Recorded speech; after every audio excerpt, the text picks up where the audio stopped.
ఇది ఉగాదికి అవలేదు ఇంకా ఇంకా ఉన్నాయి అట కొన్ని. అవన్నిటి ఇప్పుడు వాళ్ళందరికీ ఐడి కార్డులు, వాట్సాప్ గ్రూపులు, అలాగే వాళ్ళందరికీ కంపల్సరీగా ఫేస్బుక్, ఇన్స్టా ఐడీలు ఉండేటట్టు చూడటం ఓ ఆర్గనైజ్డ్గా వెళ్తోంది.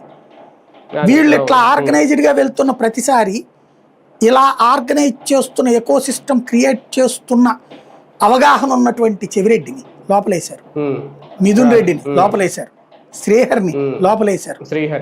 అంటే వీళ్ళందరూ ఎకో సిస్టమ్ని మేనేజ్ చేయగలిగిన వాళ్ళు. ప్రతి ఒక్కరిని లోపలేసి కంట్ చేస్తుంది అక్కడ గవర్నమెంట్. అందువల్ల లేట్ అయింది ఇక్కడ. అంటే వీళ్ళ కార్యకర్తలు అంటే ఎంత భయం ఉందో చూడండి అవతల వాళ్ళకి.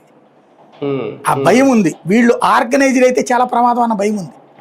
సార్, ఒక రకంగా జగన్ 2.0కి ఇదే ఒక పెద్ద గ్రౌండా రెడీ చేసి ఆరంభం. ఇంకా జరగాల్సింది ఒక కీలకమైన పని ఉంది.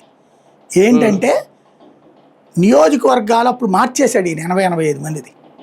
వాళ్ళకి తేల్చి చెప్పేయాలి పాత నియోజకవర్గమా కొత్త నియోజకవర్గం అన్నది. వాళ్ళు ఎప్పటికీ అయోమయంలో ఉన్నారు.